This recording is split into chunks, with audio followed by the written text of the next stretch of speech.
नमस्कार मित्रांनो, आज आपण स्पर्धा परीक्षांमध्ये वारंवार विचारला जाणारा त्यातल्या त्यात बँकिंग एक्झाममध्ये IBPS वारंवार विचारणारा महत्त्वाचा विषय शिकणार आहोत. तो म्हणजे डेटा इंटरप्रिटेशन DI. जर तुम्ही बँकिंगचे एक्झाम बघितल्या तर त्यामध्ये तुम्हाला प्रत्येक एक्झाममध्ये DIचा प्रश्न नक्की बघायला मिळतो. एक नव्हे, दोन नव्हे, तर पाच पाच प्रश्न DIवर IBPS बँकिंग परीक्षामध्ये विचारतात. आणि आता TET महा TET परीक्षा IBPS मार्फत घेतली जाणार आहे. त्यामुळे IBPS TET मध्ये सुद्धा DI म्हणजे डेटा इंटरप्रिटेशन विचारण्याची दाट शक्यता आहे. त्यामुळं या प्रश्नासाठी आपली तयारी होऊन असणं खूप गरजेचं आहे. त्यासाठी मी हा व्हिडिओ आणलेला आहे. तर डेटा इंटरप्रिटेशन म्हणजे काय? डेटा इंटरप्रिटेशन म्हणजे दिलेल्या आकडेवारीचा जो काही तुम्हाला डाटा दिलेला असतो टॅब्युलर फॉर्ममध्ये किंवा ग्राफमध्ये, त्याचा अभ्यास करून त्यावर आधारित प्रश्न सोडवणे. सोप्या भाषेत सांगायचे झाले तर आपल्याला काही आकडे, तक्ता, ग्राफ किंवा चार्ट दिला जातो. त्या माहितीचे निरीक्षण करून योग्य उत्तर शोधायचे असते. याला डेटा इंटरप्रिटेशन म्हणतात. घाबरायचं कारण नाही. डेटा इंटरप्रिटेशन म्हणजे खूप काही वेगळी संकल्पना नाही. एका टॅब्युलर फॉर्ममध्ये किंवा ग्राफमध्ये तुम्हाला काही माहिती पुरवली जाईल. त्या माहितीच्या आधारे तुम्हाला प्रश्नाची उत्तरं सोडवायची आहे. खरं म्हणजे DI मध्ये मुख्यतः चार गोष्टीची गरज असते. एक निरीक्षण म्हणजे ऑब्झर्वेशन, दुसरं कॅल्क्युलेशन, तिसरं कंपॅरिझन तुलना करायची, चौथं तर्कशक्ती लॉजिकल थिंकिंग. आता तुम्हाला प्रश्न पडला असेल की स्पर्धा परीक्षांमध्ये DI का विचारला जातो? कारण परीक्षांमध्ये विद्यार्थ्यांची आकडे समजण्याची क्षमता, वेग, अचूक गणना, निर्णय घेण्याची क्षमता याची चाचणी DIद्वारे घेतली जाते. त्यामुळे DIचे प्रश्न IBPS बँकिंग क्षेत्रामध्ये म्हणजे बँकिंग परीक्षांमध्ये सुद्धा खूप जास्त विचारतो. आता आपण महा TETच्या परीक्षेसाठी DIच्या प्रश्नाची प्रॅक्टिस करूया. यामध्ये पहिल्या प्रश्नासाठी इथे एक DI दिलेला आहे. हा DI मध्ये बघा, इथे खाली जे आहे ते वर्ष दिलेलं आहे आणि इकडे विद्यार्थी संख्या दिली आहे. ही विद्यार्थी संख्या आणि ही वर्ष आहे. तर यामध्ये हा जो ग्राफ दिसतोय हा बार ग्राफ आहे आणि 2020 हे वर्ष आहे, 2021 वर्ष आहे, 2022, 2023, 2024 आणि हे इकडे विद्यार्थी संख्या आहे 800, 600, 400 आणि हे 200. तर 2020 मध्ये एकूण संख्या किती होती विद्यार्थी संख्या? तर 400 होती. 2021 मध्ये किती होती विद्यार्थी संख्या? तर 550 होती. 2022 मध्ये किती होती विद्यार्थी संख्या? तर 700 होती. 2023 मध्ये किती होती विद्यार्थी संख्या? तर 650 होती. आणि 2024 मध्ये किती होती? तर 800 विद्यार्थी संख्या होती. तर आता पहिला प्रश्न इथे बघा. पहिल्या प्रश्नामध्ये काय विचारलंय? वर्ष 2021 आणि वर्ष 2023 या दोन्ही वर्षांची मिळून एकूण विद्यार्थी संख्या किती? एकूण विद्यार्थी संख्या विचारले 2021 आणि 2023.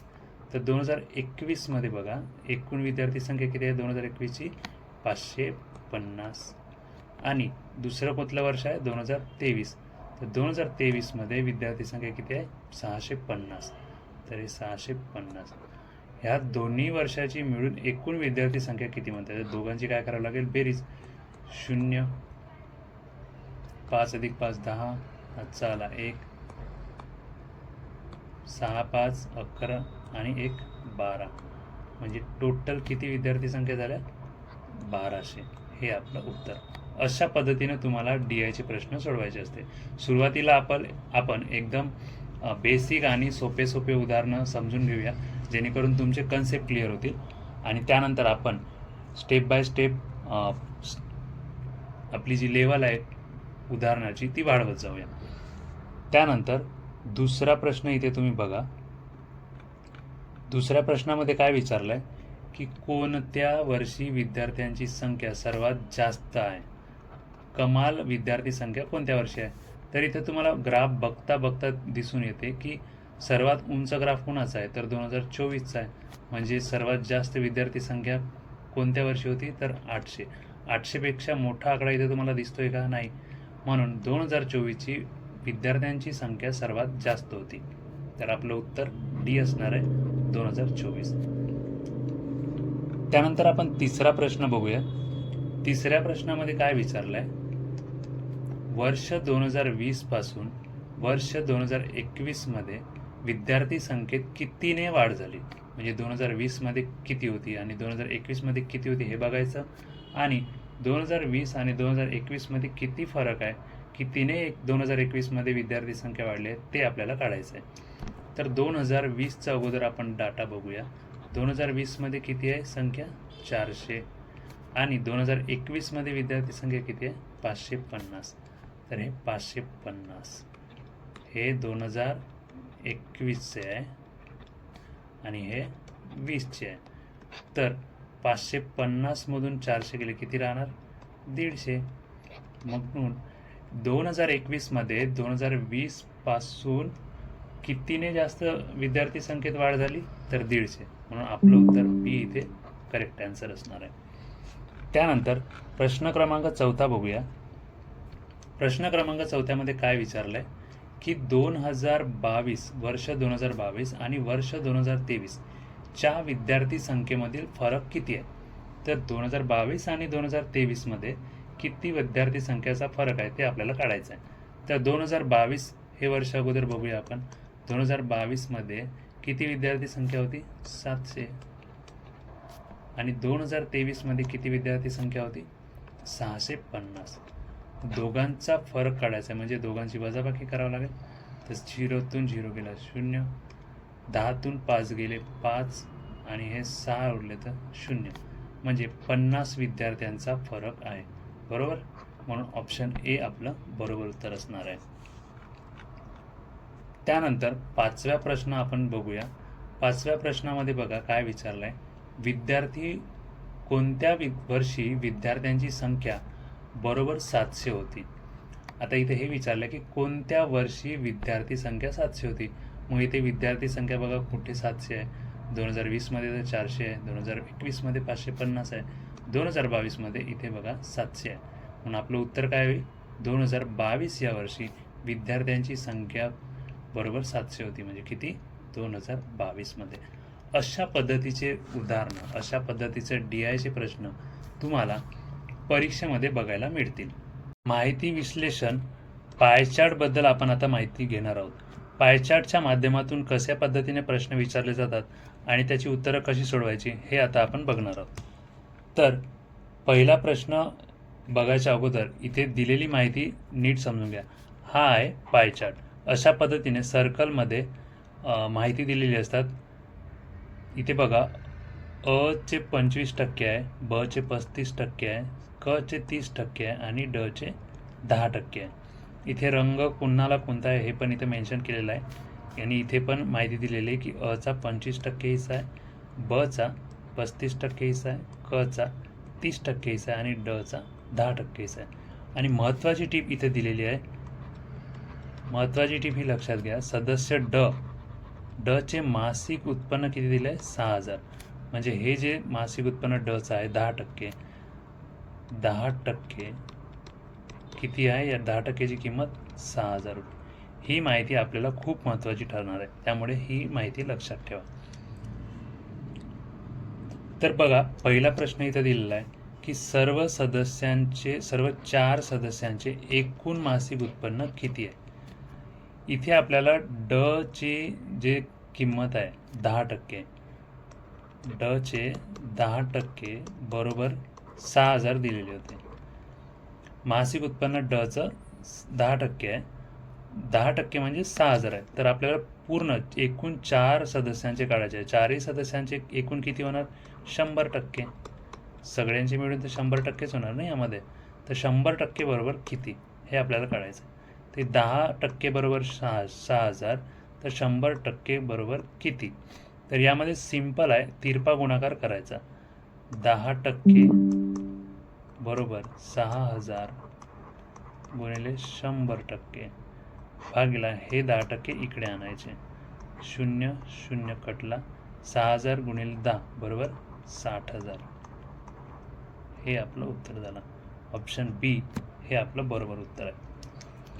तर तुम्हाला समजलं असेल कसं काढलं. इथे बघा 10%ची किंमत आपल्याला दिली होती, 10%ची किंमत 6000 होती. आणि आपल्याला विचारलं काय होतं, 4 सदस्यांचे एकूण मासिक उत्पन्न. तुम्ही वरती बघितलं असेल, 4 सदस्यांची जर तुम्ही बेरीज केली, 30% हे 25% अधिक 35% अधिक 30% अधिक 10% यांची जर तुम्ही बेरीज केली तर ही बेरीज 100% येते. आणि आपल्याला 10%ची किंमत माहिती होती 6,000 रुपये. तर 100%ची किंमत किती हे काढायचं होतं. या असल्या प्रश्नांमध्ये तिरपा गुणाकार करायचा आणि उत्तर काढायचं. ओके, तर आता दुसऱ्या प्रश्नाकडे आपण वळूया. दुसरा प्रश्न असा बोलतो की बी या सदस्याचे वैयक्तिक मासिक उत्पन्न किती आहे. तर बीचे टक्के किती होते, बीचे जे टक्के होते ते 35% होते. आणि आपल्याला माहिती आहे डीचे 10% बरोबर 6,000. तर बीचे किती टक्के, 35% बरोबर किती. तिरपा गुणाकार करायचा, 10 गुणिले 10 बरोबर 6,000 गुणिले 35 भागिले 10. हा शून्य कट झाला, 600 गुणिले 35, 6 पंच 30, 6 त्रिक 18 आणि 3 21, 0. टोटल किती आलं, 21,000 सॉरी 6,000 होते. आणि हे 10, 600 प्लस 600 गुणिले 35, 21,000. अशा पद्धतीनं दुसऱ्या प्रश्नाचं उत्तर आहे. त्यानंतर तिसऱ्या प्रश्नाचं उत्तर आपण काढूया. प्रश्न काय म्हणतो, क चे मासिक उत्पन्न अ च्या उत्पन्नापेक्षा किती रुपयांनी जास्त आहे. म्हणजे दोघांचा फरक काढावा लागेल, तेव्हाच आपल्याला माहीत पडेल की इतक्या रुपयांनी जास्त आहे.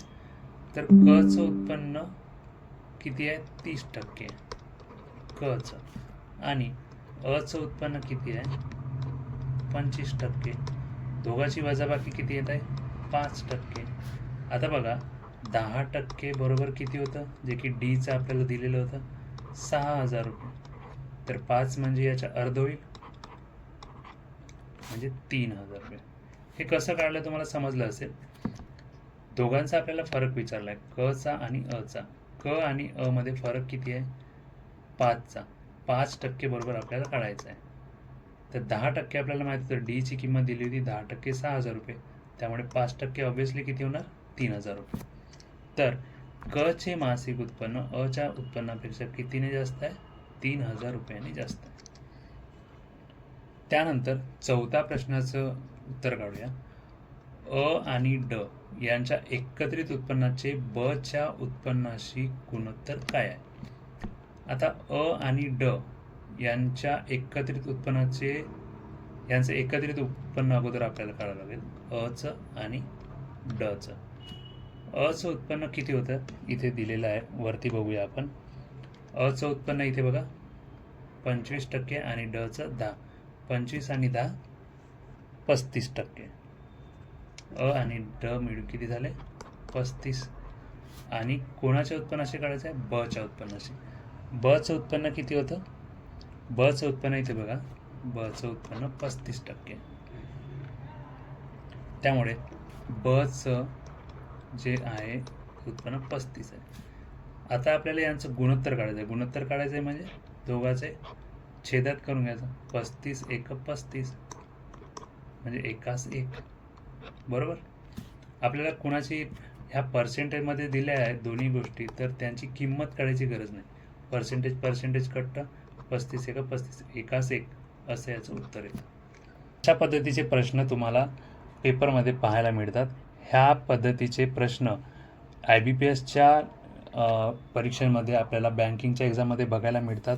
आणि होप सो TETच्या परीक्षेसाठी सुद्धा अशा पद्धतीचे प्रश्न विचारले जाण्याची दाट शक्यता आहे. आज आपण एकदम बेसिकपासून सुरुवात केलेली आहे. हळूहळू आपण स्टेप बाय स्टेप लेवल वाढवत जाऊया आणि अजून कन्सेप्ट क्लिअर करत जाऊया. तुम्हाला जर अशा पद्धतीचे व्हिडिओ आवडत असेल तर प्लीज कमेंट बॉक्समध्ये सांगा की ह्या पद्धतीचे कंटेंट तुम्ही बनवा. मी अजून तुमच्यासाठी नवनवीन पद्धतीचे प्रश्न तयार करून तुमच्यासाठी व्हिडिओ बनवण्याचा प्रयत्न करेन. धन्यवाद.